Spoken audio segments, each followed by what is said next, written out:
Tom, the kickoff question at hand, I thought was, for people, should they go to a live event or could they go to a live event? I mean, some people are now getting used to during the pandemic of not going to live events, not making the effort, the expense, the hassle maybe. And so it feels like a great justification to not go to live events anymore.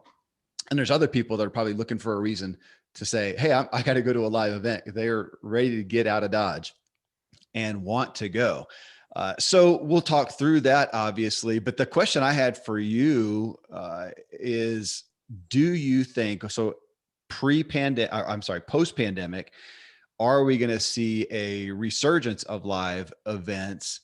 And are they going to be, more or less? Because obviously people are pondering that in a lot of aspects, like church. Church attendance, churches are vacant, and now they're seeing, and so far what I'm hearing is not as many people are coming back. So now looking at live events, and is that going to be the case here somewhat? What do you think? I guess it really depends on the type of event. If you feel part of a community and the people who would be at the event have the same kind of life goals, commitment, they're the kind of people you want to hang around, or they're the kind of people that you want to become, then I think that the people who may have gone to maybe one or two live events a year are definitely all in. I've talked to a lot of people in our industry, and the initial events out of the gate are full. I mean, people are just desperate for the hug, for the face-to-face community that you can only get at a live event. But I think those communities managed to really reach out and touch the people during the pandemic via Zoom or other webinar formats. If you weren't being filled up at an event, and it didn't serve as, and the people who were holding those events didn't reach out to you in a meaningful way while you were in, isolation. Yeah. I think it's going to take a while to build it back up. Yeah. So, I mean, I think it really depends on the people in the event. I think people are going to be far more intentional about attending an event. Yeah. And they're going to combine it with some other lifestyle type preference that they want. I think the large corporate meeting type events, which I call in the cement boxes, convention centers, hotel ballrooms, and things like that do not really focus on building relationships and helping people grow. I think there's not a taste for that anymore. I think that's going to be a hard thing to put on. That does feel like, yeah, if you can attend something via Zoom in the comfort of your home office, whatever, and then you're going to replace that by going to an event, but it's in kind of like what you said, just the concrete box, without a whole lot of experiential, inspiration. Yeah. Why bother? I mean, I did events out here in Colorado. It's been, 7 years now or so, but over a period of years, did 12 events where I do them at a camp. And I had people actually get on me and go, Kevin, you're pumping it so full of information. You're not letting us go out here in nature, that we came to the Rocky Mountains and experience it. We want to do that. And I've done that. I've gone to some events, especially here in the Rockies, where I felt like, oh my gosh, it was worth the price of admission just to come to this amazing, place. So I do like the experiential nature of nature, obviously. But yeah, you want me to come to your event, do it at a mountain, a lake, the beach, something that I'm going to experience the outdoors and have fun. I have been looking at private membership communities and masterminds, kind of auditing some of those. And I've seen with the mastermind groups that right now, with, again, the post-pandemic aspect, that people are having live gatherings. People really want that. It's such a highlight, once a quarter, twice a year, from these masterminds. So groups of whether it's, 12 people or 50 people or whatnot, that come together usually on a weekly basis for a mastermind group, that a highlight, an anchor is getting together, and they miss that so much. And that's what I've heard, Tom, is as people have said, yeah, it's cool that during the pandemic we could still connect to a degree via Zoom, and we could, so much be together. It was just missing something, and they are eager to get back together. So, I mean, again, we could have somebody do a show on, the 5 reasons you never need to go to a live event again. Somebody will probably do that. So I don't know who, because most people who are talking like this are promoting live events and want people to come. So obviously we have a bias there, but let's talk about that. So I had this idea. I wanted you to bring forth the perspective you've had, because you've gone through the pandemic like us. You had whatever, a year, I don't know how long it was, from, the last live event that you attended or held or whatever. And now you're doing them again. And you just went through, we had to double up on shows because you were out of pocket for a week and a half or so. And you did 5 events at Ziglar. And it was ZLC, Ziglar Legacy Certification Course, ZSI, Ziglar Speakers Institute, Ziglar Coaching Summit, and Ziglar Legacy Certification Recertification. And then you did the ZSI, Ziglar Speakers Institute, twice. So you did 5 events. One was a repeat over that course of time. And obviously we're coming from, Ziglar events here, and happy to promote those. But this content here about the benefits of attending a live event is something that, folks, you can take that towards any live event that you're going to look to see, not just a Ziglar event. And you gave me 5 key benefits that you really felt out of those. Let me list them out real quick, Tom. You said inspiration, growth and learning, affirmation, confirmation, and then what we all hope for at the end of the story, transformation. So in regards to live events, so let's start off with that. Yeah, inspiration. Now, we would like to think that we could go to a big Zoom event, and the way that they promote those is, with fireworks on your screen, and it's going to be really inspirational. Can it be as inspirational as an in-person, face-to-face event? I think from hands down, it's really hard to do that. For me to feel the inspiration standing here in front of my desk that I do every day, or at my home or whatever, as opposed to going someplace new, walking into a new event and having that energy, that connection. And you mentioned just a second ago, the hugs. Can't do a hug online. 100%. And the interesting thing about inspiration is, the reason it's so powerful at a live event is it usually doesn't happen just listening to a speaker go on about a specific topic or content. It usually happens in the table talk around that conversation. And I'll just give you an example. At the Ziglar Coach Summit, we had about close to 100 in the room, and we had a gentleman on stage. His name is Jackie Liston, and he was talking about this book that he wants to write, and we were coaching him kind of in a live session. And then there was a comment from somebody, one of our other coaches. His name was Kenneth O'Neill, and Kenneth just kind of spoke to the situation, and he said, I have talked to several of the people that I coach, one on the East Coast, one on the West Coast. And then in the same exact day, they don't know each other.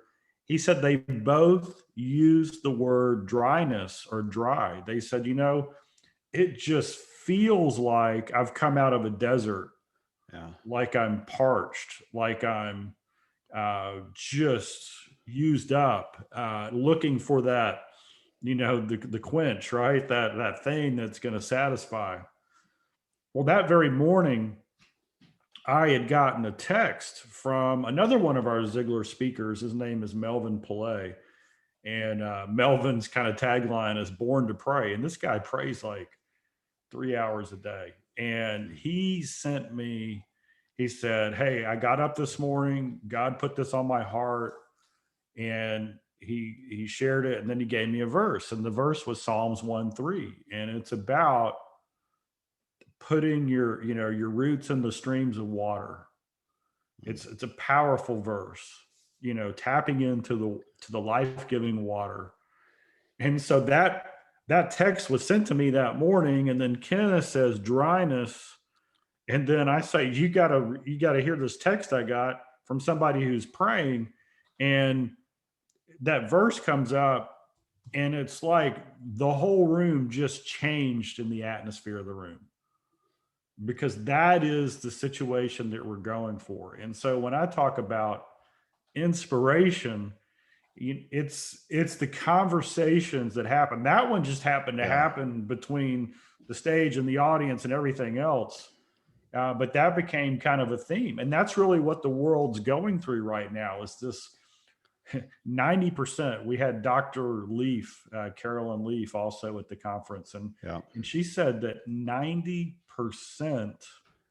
of people are feeling some sort of impact from the pandemic, whether it's a kind of depression or emotional state. And then she said this, and I'm just kind of making the point of inspiration. She said, look, here's the problem. The problem isn't that you are depressed. Okay. That's not the problem.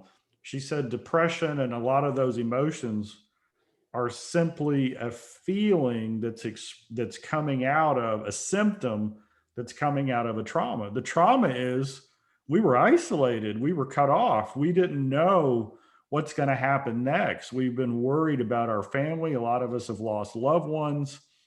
And she said that feeling isn't an it's a doing, it's not a being.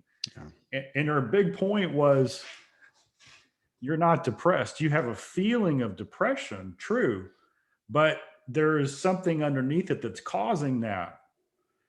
And that was a big shift for a lot of people in the room, because the world says, hey, take this pill, do these things. And by the way, she's not against that. That's not the Right. context of what Right. this was.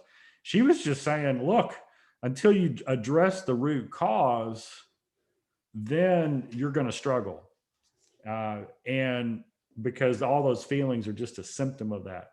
And so, what does all this mean about inspiration? Is I believe a lot of people were inspired to not just address the symptoms of what's going on in their life, but to dig in and just a little bit more and figure out what it is. You're feeling parched in the desert. Is it because you've been through the desert, or is it because your roots aren't tapped into the truth? Yeah. Well, I mean, this is, you talking about that being in a live event. The word tactile is what came to mind, Tom, which is, is touch. And without getting too woo woo, I've been reading into quantum physics and some of the aspects. And folks, if you don't know that, it's the study of, if I was to say layman's term, of energy in atoms and how we affect the environment around us. Right? There's a real low level aspect of it. That is when you go into a physical, let me use tactile again, that an environment where you are physically present. It's just a different world. I mean, I think about that, Tom, because I'm a classic introvert for the most part. I'm a homebody. I'm the guy that generally says no to social engagements, and going across the country to some event where I think, come on, can't I get the information just online? I'll just do that. But man, if you go in person, what I realize is I am all there. I'm 100%. I can feel the chemicals in my bodies. I may feel nervous. I may feel, concerned. I may feel excited. I may feel embarrassed. I may feel all kinds, but I'm feeling a lot of things that I have never felt standing here in front of my microphone or my screen, attending a live event. I mean, there's just, electricity in the air, and it makes me all present. So when I look at inspiration, it feels impossible to be as inspired sitting here in front of a screen. I mean, look at it. People think about movies. I mean, think about the hundreds of millions of dollars that movies spend to try to evoke an emotion, so that you cry, so that you laugh, so that you're scared, so that you have the euphoric feeling of love, whatever that they do. And how much less can an event do that's online? And I just have to, so I'm saying that not even as an advocate of events so much, just I have to admit that myself. I do not get the same feeling from a remote virtual event as the live event. And so energy is what came to mind. So when I think of inspiration, it feels like it's just impossible for me to be as inspired from a remote event. And then, you know, and our next one that we're going into is growth and learning. So if I'm going to grow and learn, I mean, again, we're in this, I think we get lulled into this feeling of, you know, I listen to podcasts all day. I spend 20 minutes, an hour, however long reading in the morning. I attended my private members community, my mastermind.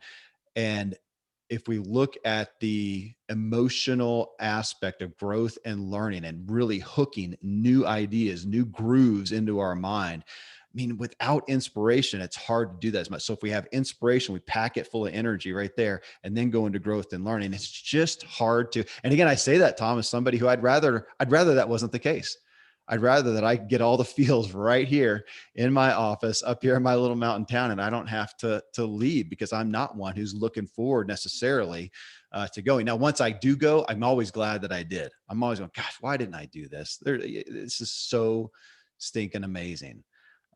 But yeah, so inspiration, growth, and learning, those are your two. And I think those are the ones that we tend to think I can do that remotely. I think, I wonder if so many people have gotten lulled into that.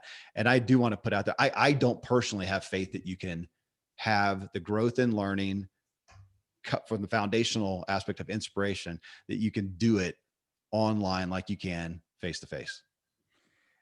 And I think that really speaks to, I mean, first off, quantum, I love quantum versus Newtonian. I'm kind of a nerd in that regard. Newtonian, off of Newton, our whole Western medical system is built on that. It basically Yeah. says that our genes and our DNA determine everything. There's nothing we can do about it. You know, when you're born, you're given this deck of hands and they're going to play out no matter what you do. And now we've learned that quantum, which is energy, we can actually change our genes. We can impact our likelihood by our thinking on whether we're going to have a certain propensity towards different illnesses, mental health, and cancer and everything. And so what happens is when you go into a live event where you're surrounded by that, there was a lady who came in from California. Her name's Jody, and she looked up at me and when on the first day, and she just starts crying. I mean, she is like over the top, grateful, excited, everything that you could have in someone wanting to come. So let me ask you this. Her energy, what happened to me? I'm like, whoa, this thing's at a whole nother level. I mean, this environment that we are trying, this atmosphere that we're trying to create, it is already growing. And so there's a reception there. You said that. Do we open our brain up, or the grooves in our mind to accept this new information? Yeah. That's why this whole talk was prefaced with the right event, because there are some events that you can go to that you're going to get the opposite, right? It's going to be a place of judgment. It's going to be a place of, do you measure up? It's going to be a place of, what results did you have? You know, where do you fit on the standard of the totem pole? And this is where growth and learning is the second piece, is we are all about creating an atmosphere of growth. And as I look into the future, and the speed at which things are changing, the massive disruption that we're facing, if you are driven by results,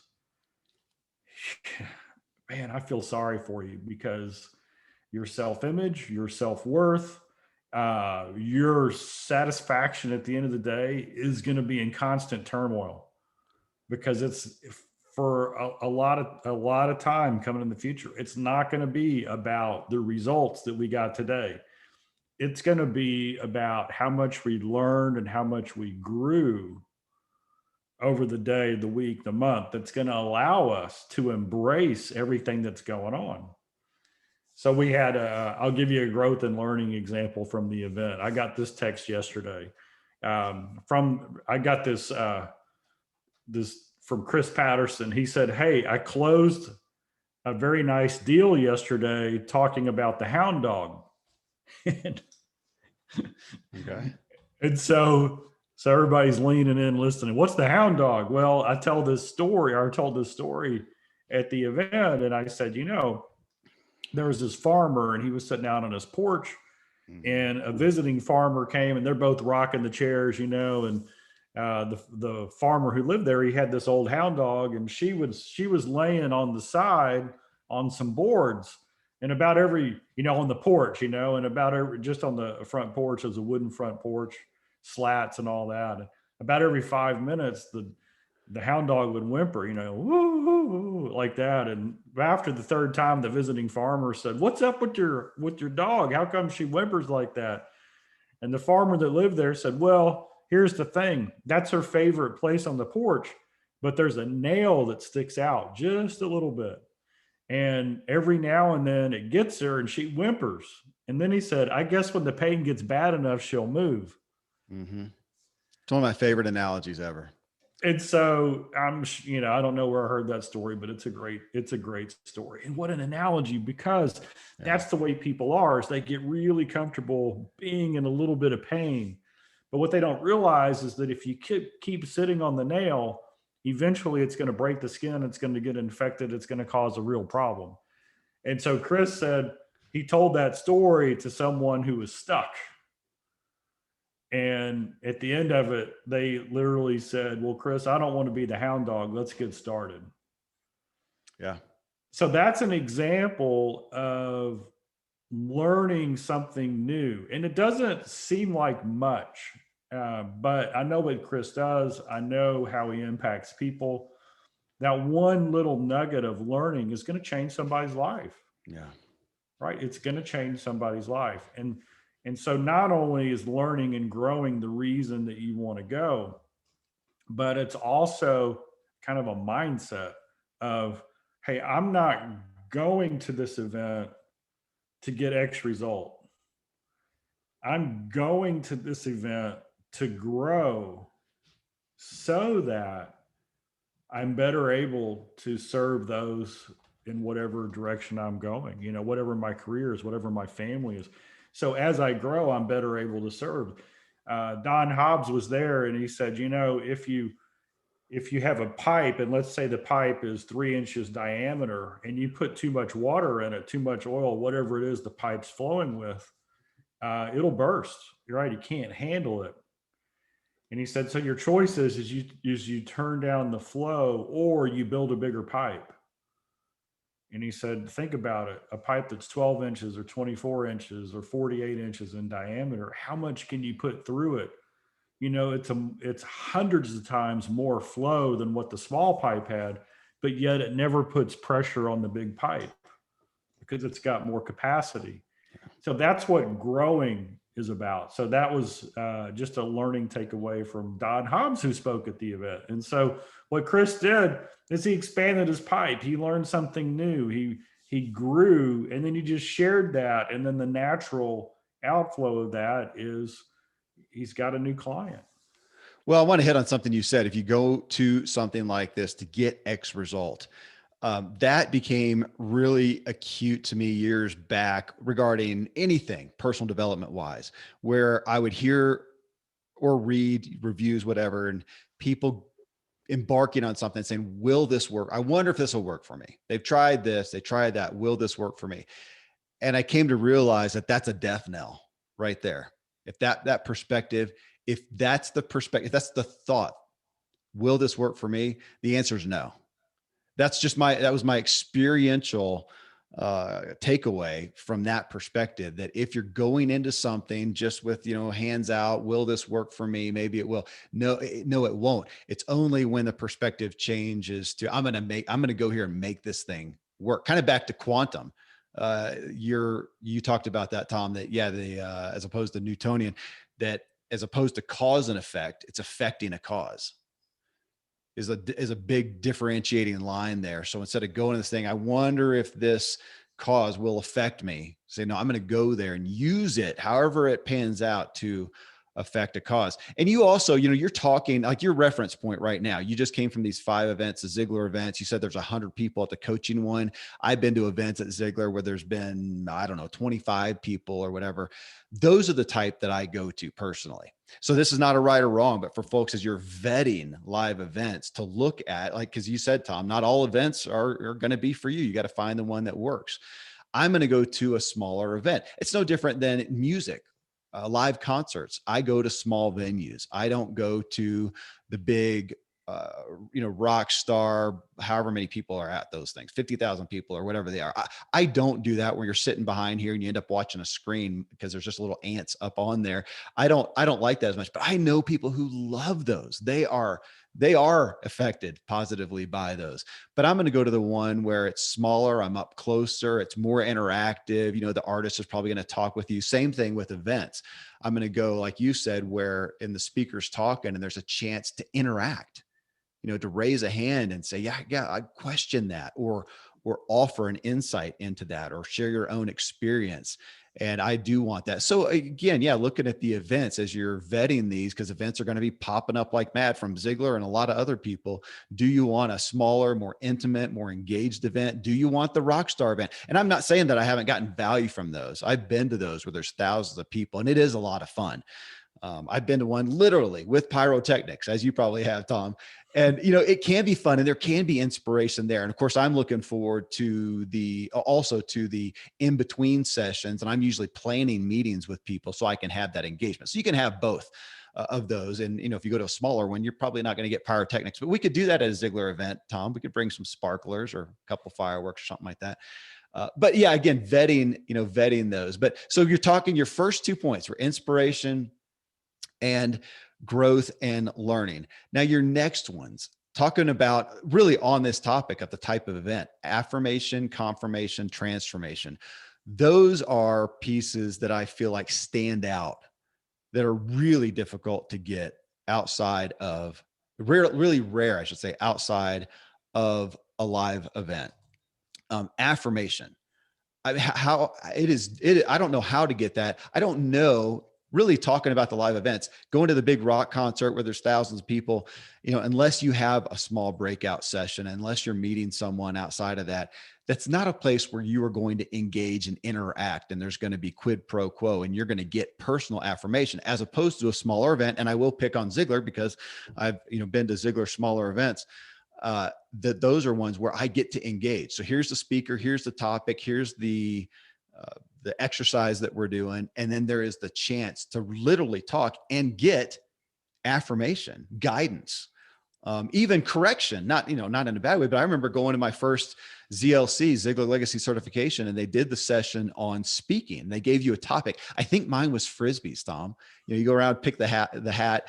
And I'll say, folks, that I am not, I don't enjoy public speaking a lot. I can do it. And I've gotten a good testimonial from it, but it's not something that I enjoy. I do get nervous. I'm really comfortable right here in my office by myself behind a microphone.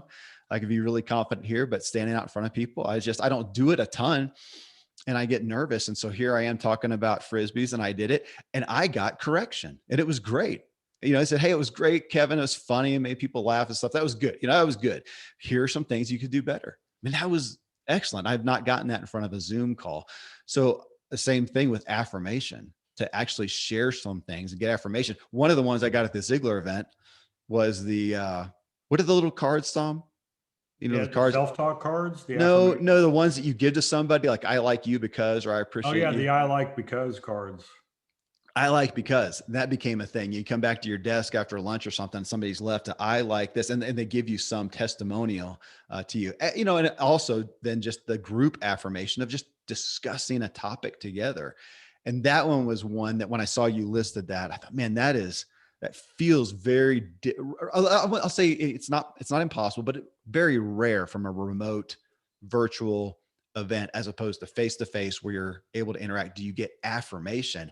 And that is one where a lot of us in this demographic of personal development, we have so many ideas. We have things we're excited about. We have things that we want to do, but we don't have anywhere to get some affirmation. And until we get that, it's really hard to step forward in and of ourselves solitarily and take action on something. So affirmation, so powerful, so hard to get, I think, outside of face-to-face, energy to energy interaction. It always amazes me because of the background that I grew up in, just so open to this and so supportive of whatever you want to do, as long as it's ethical and you give it 100%, Yeah. let's do it. There's so many people who come and they're like, am I strange? Am I weird? Having this outlook on life. There's people that I work with or in my family even who are like, why do you want to do that? What difference is it gonna make? Why should I even go there? And so they practice the self-talk and they read it all. And still we're just human, right? And if the people that are pouring into us on a daily basis, if they're skeptical of that, of what we really want to be, do, and have, then we can doubt. And so you walk in, and now there's 100 people who are coming up to you and they're saying, "Hey, it's so great to see you face to face, and all I've seen you is on Zoom. Tell me about what's going on." And a little bit about, and all of a sudden, the self affirmation you've been doing is now being affirmed by other people in the room on the same journey. And it's kind of like this. We teach that there's 7 spokes on the wheel of life, and all of us are at a different place on each one of those spokes than anybody else we talk to.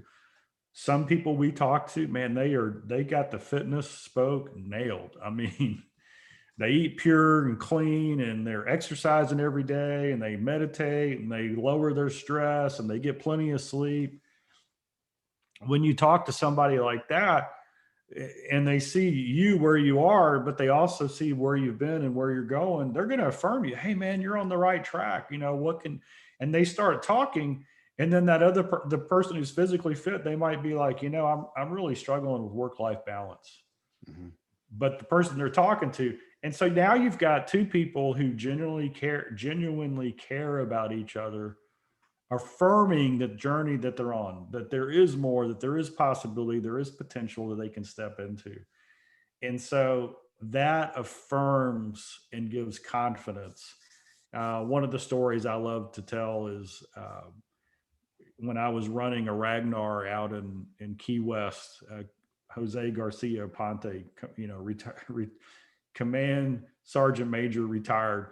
He jogs a mile to me to run me to the end of the leg because he knew that I was struggling, and I was planning on walking part of that way, but I didn't, because you're not going to walk next to a command sergeant major who's running next to you. And then at the 7 Mile bridge down in Key West, I give him the baton, the bracelet, and then he runs across 7 Mile bridge.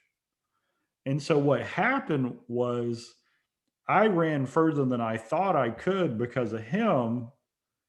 And then he ran 2 extra miles, demonstrating example and leadership to me as he went over that bridge.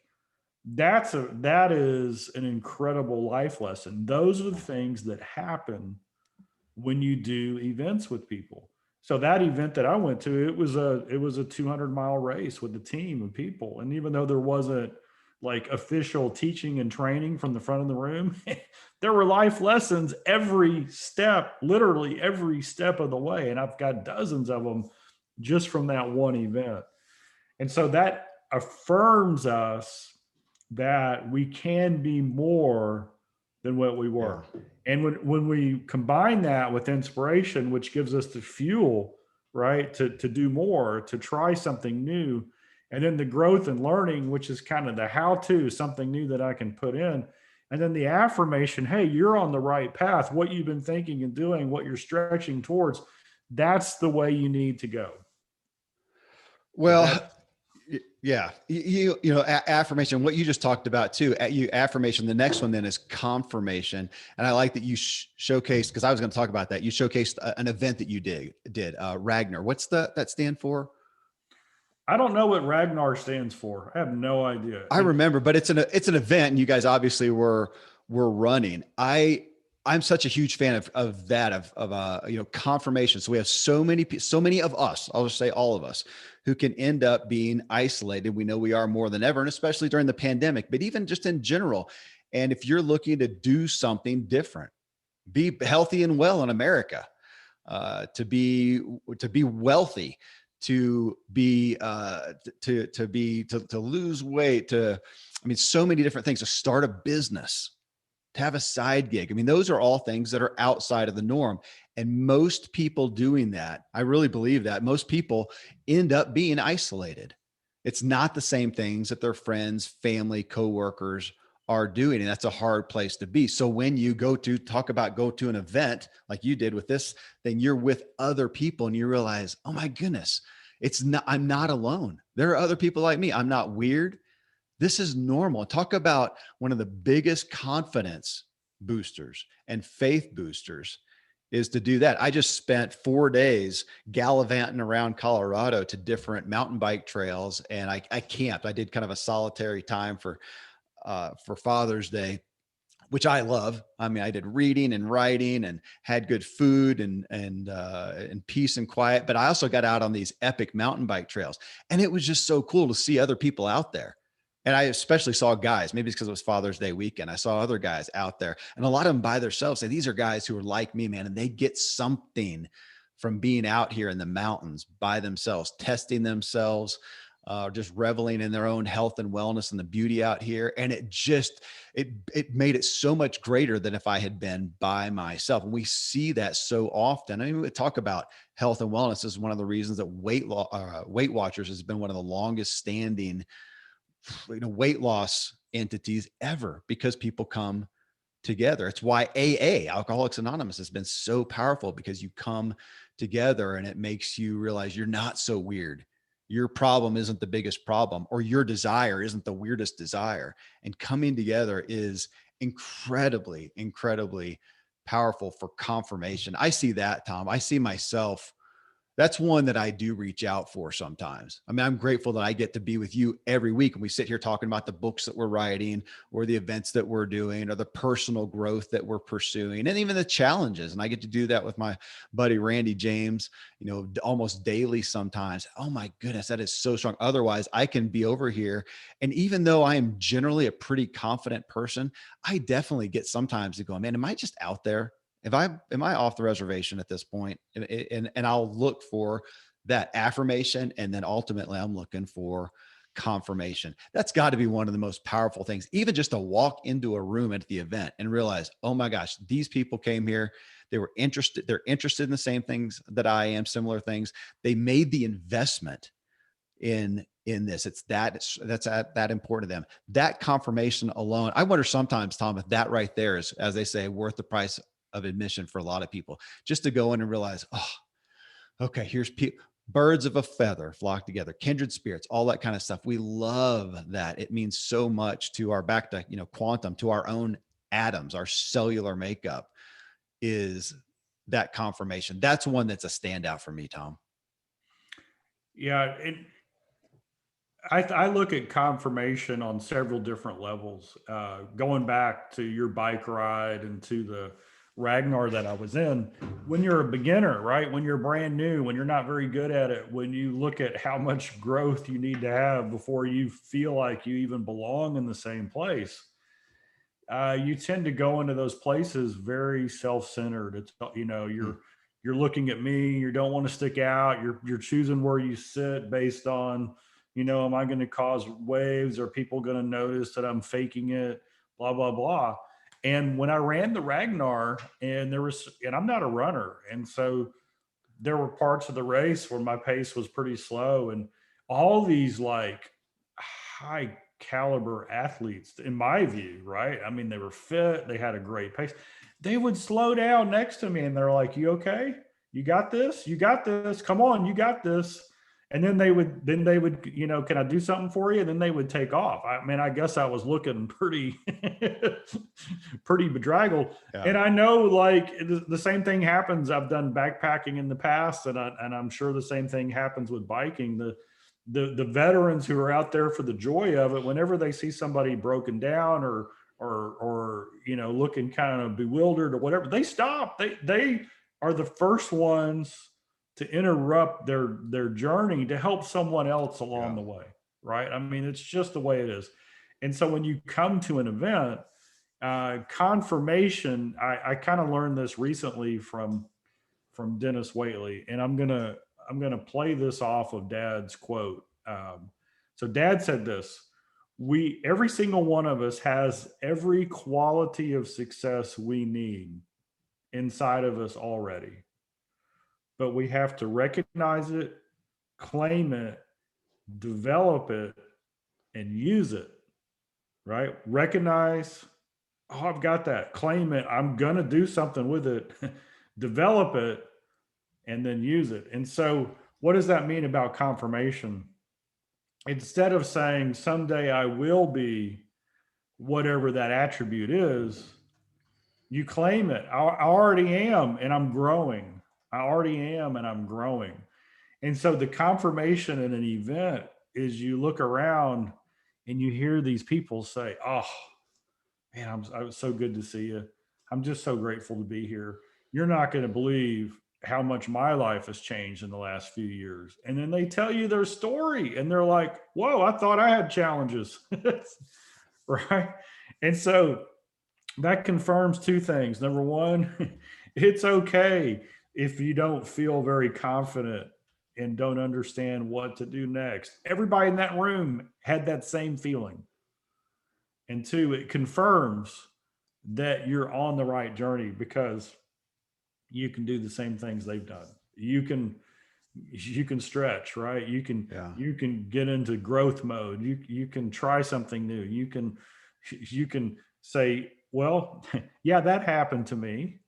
Yeah, that happened to me, but it doesn't define who I am. I'm gonna look at that situation. I'm gonna take from it how I've learned, how I've grown, how it helps me be a better human being, and I'm gonna bring that forward. And then I'm gonna forgive myself and anybody else involved, and I'm just gonna leave that stuff behind. The stuff that doesn't, that's not pleasant, I'm leaving that behind. It doesn't mean it didn't happen. It means that you get to choose how you're going to allow that to create the future that you want. I, And that's where the confirmation comes in at these events. I agree. I do want to pull out what you said, Tom. In essence, we have what the Dennis Waitley statement of we have the attributes for success in us, but you said the aspect of we got to develop them. That's just one that's it's almost a side tangent, but man, that's a soapbox for me because I think we hear that people are used to hearing that or they've read that and somebody said you've got all the aspects for success in you and they don't believe it.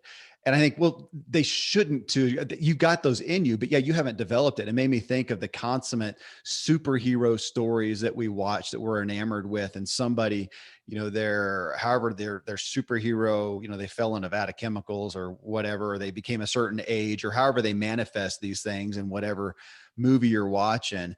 And that person is an infant in their or a newbie, a rookie in their power. And now they have to learn to control it. I saw something, I was trying to remember it. I can't remember a recent one that my kids watched. And this kid, you've got a superpower, woke up and boom, they got it. Well, now you got to learn to control it.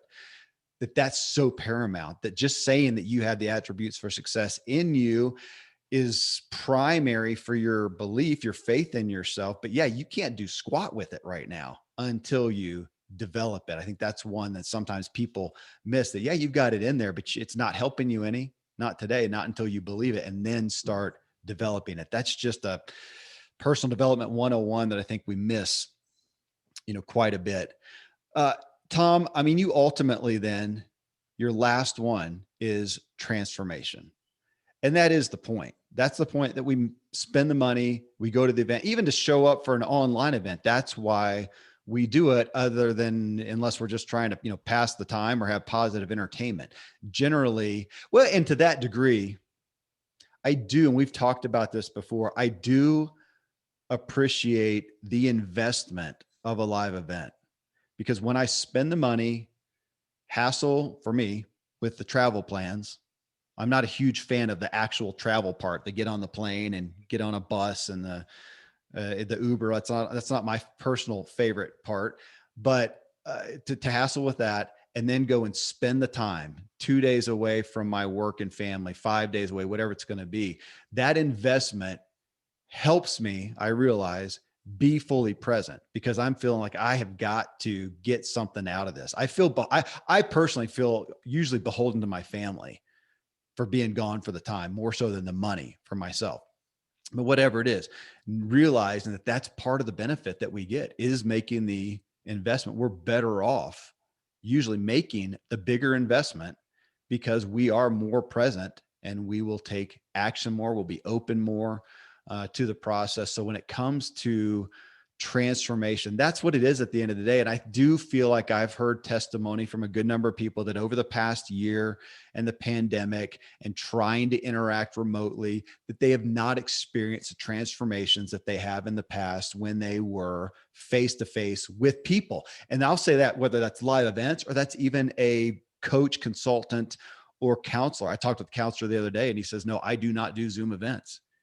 Back to that tactile aspect. Now, this is counseling, even more so when they're there for the energy in the room. And he's there to really connect at an emotional level. That's how he does his job. He says, no, I can't do that very well during Zoom, and tried to. I mean, there's a point when he kind of had to. It was early pandemic, but that the transformation that we want that's the end of the story. And if folks, if you're hearing this and you're not convinced, you think, no, I think I can get the transformation I want remotely. Well, all power to you. And maybe you will. I think statistically, that's not the norm. My experience as a admitted introvert is doggone it. I just don't get the transformation remotely as much as I do face to face. Again, whether that's me with one person, coach, counselor, consultant, or whether that's me going to an event. And that's it. And that's what you saw, Tom. And that's why I wanted to do this show, because you got to be with however many hundreds of people during these 5 events at Ziglar. And you got to see, and some of them you've been walking with for a while. You're seeing the transformation. And so it's very tactile for you, isn't it? Absolutely. And we're very intentional. We try to create a family atmosphere. We try to create friends, and which is really kind of a lot of people get kind of hung up on that because there is a monetary transaction. Where people are paying to come. That's part of the deal. But our goal when they get there is they feel like family. And with Bob Bodine and all his input and studying what friendship is all about, that's what we need. Is we need friends. Mm-hmm. And the transformation, you need a network of support. You need people around you who are saying, yeah, go for it, go for it, go for it. And the transformation is what's powerful. And a lot of times it's just one little thing that flips a mindset shift or one new learning. Another quote that I've heard it many times before at the event, but it was just said from the speaker, Don Hobbs on stage. He quoted Jim Rohn, and Jim Rohn said this: you don't attract what you want, you attract who you are. And you can just go right by that quote, but when you see it in the context of that presentation and all the people in the room, my sudden thought was, wait a second. These people in here, they're all a reflection of each other. They're a reflection of what we try to put out. And that's part of the power of a live event is the people in that room are attracted because of who we are, not what we want. And so, and that's hard for some people to get and understand. But we always, Dad said this: you got to be before you can do, and then you've got to do before you can have, which is the same thing as what Jim Rohn said. You got to be the right kind of person, do the right things, and then you'll have all that life has to offer. And so you attract who you are. You simply are saying this: you attract people who resonate, who communicate, who all that with who you are. So you might say, I'm going to go to this event because I want this, this, and this. And what you should be saying is, I'm going to go to this event because it's going to help me grow into this person who automatically does these things, which then allows me to have all the good things in life. And transformation is the huge key. We are built for relationship. Rabbi Lappin, Daniel Lappin, in his book, Business Secrets of the Bible, he goes into how God wired us for relationships. And so when you're in a live event and the energy's going and there's there's the sense that we're on this journey of becoming the person that God created us to be, and you get into that community and you start seeing transformations in people's lives before your eyes, no longer does it become, well, that's something that somebody else happens to them. This is something available to all of us. And that is a powerful thing. And then in that note that I sent you, Kevin, on these 5 things, the whole, if you bundle it all up, Howard Partridge wrote a book and it was called The Power of Community. So what we're really talking about, the reason for a live event is there is power in community. Mm-hmm. People have a longing for belonging. And when you bring the best and the brightest in, one of the things that's interesting is we had these different experts on stage from all different walks of life. And they all talked about God. And it wasn't because we said you should talk about God. It's because that's who they are. And so the Jim Rohn quote, you don't get what you want, you get who you are. So that's who we attract. And it was just a fantastic event. Not there was an elevated sense of there was a vacuum in people's lives for live events. So that's just because of the season that we've gone through. Yeah. But not only is there a vacuum for live events right now that people are really gravitating towards, but there is a different priority in why I'm going to the event.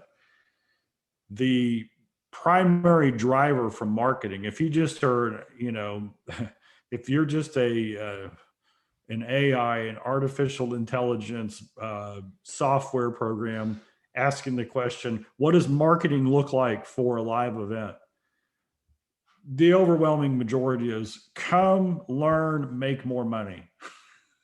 That's what it's about. There's a shift that's happened in our world, and that shift is it's come, learn, and have more balanced success. And money's a part of that. But it's not get the money so you can have balanced success. It's go for balanced success so that you become what you want, which attracts the things in life that you want. Well, so to that, Tom, the power community, again, in looking at live events and vetting those, you've mentioned family multiple times in regards to Ziglar events. You just mentioned that the speakers all at some point talked about God. That gives you context there. And I think when you look at the power community, what community do you want to be part of? For everybody who's listening, who do you want to emulate? And I'm going to exaggerate, but obviously we've seen all the events that are the back to the pyrotechnics and the Ferraris and cocktails afterwards and whatever. And there's that. And if that's where you want to be and that's what inspires you and that's what's going to help you transform, then there are those. This is not. And some people, you got to pick which one you want to. I tend to go to the ones like the last Ziglar Legacy certification that I went to, and I came out feeling like I just want to be a better human. I'm inspired to be a better human. And I've gone to others. I've gone to some men's events specifically that have made me feel like that. Those are the ones that I tend to go to. I've never gone to one that was on one specific, like it's going to help me with, X piece of marketing or whatnot. Even ones I've gone to on book publishing or something like that are pretty well-rounded. That made me come out and I wanted to be more influential with integrity and morals and ethics out there in the world and serve people better. But again, the point is to look at who do you want to be a part of, what community you want to be a part of. And I did want to pull one thing out, Tom, as far as people vetting the events, that one way to look at it too is it a one-shot deal? Are you going to go to the event, you walk in the door, you spend however much time, doors close, and it's over. Look at the follow up, because we definitely see, and I have experienced myself, more transformation. I mean, there's a transformation you get. Well, the four things that you listed out, Tom: the inspiration, the growth and learning, the affirmation, the confirmation, and the transformation that you get at the event.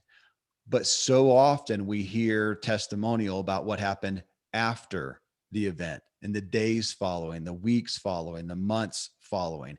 And I will shamelessly promote Ziglar as you become part of the family, and the follow up is tremendous and it's personal. But I would say, again, as you're looking at events, look at that and know that it's very difficult, because I've gone to the events too, where there's so much in the event, but then you leave, you walk out, you get in your car, you get in your airplane, you get back home, and the next day, okay, now I just got to catch up on work and family and whatnot. And what really changed? And it's the deposits afterwards that pull you back into it, that I see for so many people are absolutely vital. So look at the follow up from the events. And I would also cash that under, is the event, or is, I'm sorry, is the follow up, is it personal and engaging, personal engagement in nature, as opposed to just materials?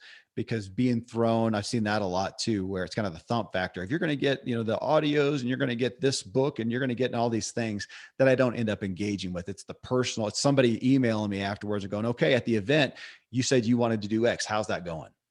But again, being part of them. So again, to look at these and say, what do you want out of the event? What community do you want to be a part of? What's the follow up? What's going to help you after to take action on all this stuff? Well, Tom, I hope we did this. I hope we did some valor, gave some valor here to the live events. I think we've got some people. I know some other folks who do their own events. They should use this show to help promote their own live events, because Yeah. it's got me excited about Tom, I haven't been to a live event. I didn't come to this recent Ziglar one. I have to think back. It's been a long time. I mean, it's been, pre-COVID that I've been to a live event. I need to be planning out a couple so that I can get these 5 benefits. Hey man, thanks for sharing your insight. All right. My pleasure.